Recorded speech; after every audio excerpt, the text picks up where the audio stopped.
Hello there and welcome to BE with Andy and Jill. Jill and Andy, hey.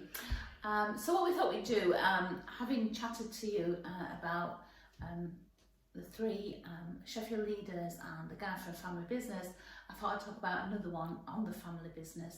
It was actually one of my real favourites. Super business, Timpson's. I've been very lucky to see this guy in real life, as it were, as well as virtually, and that is John Timpson, who I think actually did describe himself as the old guy of the business. Yeah, he's now the chairman. He was the guy that sort of turned it round. It's a family business, but he actually turned it round with his theme of upside down management, which is basically this whole idea of saying the role of the leaders is to let people get on and do stuff by giving them very clear guidance. And the two rules that he has in terms of the clear guidance are look the part and put the money in the till. Mm-hmm. And those are the basic things he wants people to do. And again, just to give you a scale of this, 28 million profit a year in terms of the businesses that they've actually got. So it's a serious business, they're not playing at it. And he really just got across this whole ethos of the culture of the business is all about the people. And the role of the leaders is to actually encourage and support that and then help people live those behaviours in everything that they actually do. Yeah, there was a couple of things, I mean, there was so many things that I loved about him, but, you know, he started out by actually saying, you know, how do you make the worst time for business the best time for your business?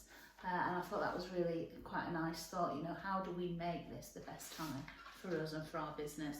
And he also, when Andy spoke about the culture there, he talked about a culture of kindness, and he said it is so important that we run this business on kindness and with kindness, and I think they really do. They do some amazing things, don't they? But it's equally, that might sound all a bit touchy and feely, it's also about being very clear about what they want from people. So their interview process, and when they interview people, they're looking particularly at personality, and they actually use something I've talked about before, but the Mr. Men approach, where people aren't just tick the boxes, are they Mrs. Happy? Not just Mr. Men. And Mrs. Men, or whatever, Mrs. Women. Mrs. Women.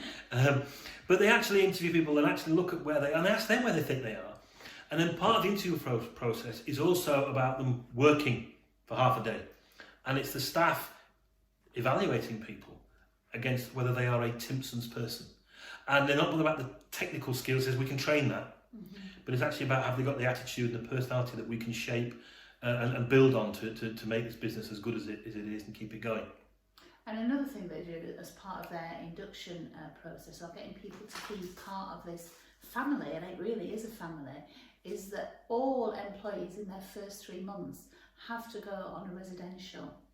And they do that in groups of... Now, it's a huge business, you know, they've got lots of different... They've got Johnson's Cleaning in there. Max Spielman. A lot of the people that you see in supermarkets, really. So they're constantly recruiting, and what they do in groups of 50 really, take people on a residential, and on that residential, I forgot what I'm going to say that. Well, they bond with each other, and they actually have a WhatsApp group that allows them to keep in touch with each other. Yeah. But they're also, for example, they all wear badges that says, I've been a Timpson member before, and they've been part of the family. Yeah.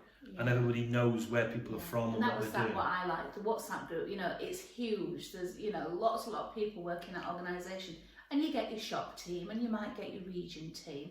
But what you'd also then got is your buddies, you sort of recruitment buddies. So you've got a stretch across this, and we quite like that, and we do that on purpose. And I thought that was quite nice that you'd actually got a different slice of people that you knew right through the organisation.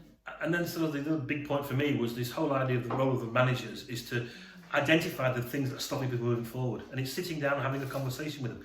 What's holding you back? And that could be stuff within work, but it could also be stuff outside of work. Yeah, and they've actually got, which I thought was lovely, a hardship fund, or a dream fund really. But some of the stuff in there is, you know, we recognise that sometimes things in life get in the way of people doing a great job for us, and if we can help eliminate those things. So, you know, some gorgeous stories about things that they've done and that they've funded. So yeah, they've got the nice stuff. I think they've got 19 holiday homes that staff are able to go to those holiday homes, which are lovely. They do, you know, they've just been to Iceland, I think he said. They did a London trip. They've done 150 people for 150 years. They've got all those nice things. but also then they did stuff that, you know, were really affecting people, you know, so it might be that they've helped pay for dental treatment if people have had problems and really needed some help with that.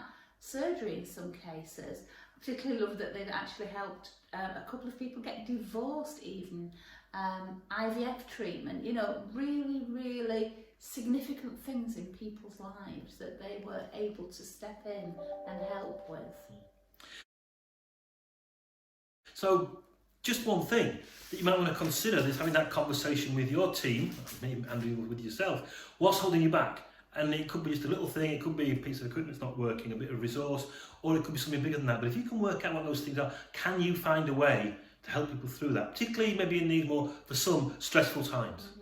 Absolutely.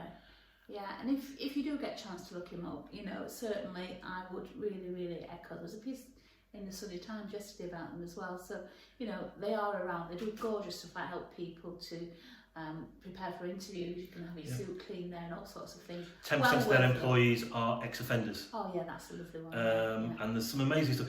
Upside Down Management is a book well worth reading. Yeah. It's John Timpson's book, worth reading it. And have a go at that. Yeah, big recommend from Jill and Andy. Andy and Jill, be safe, be healthy, be thinking in 3D. Bye bye from BE.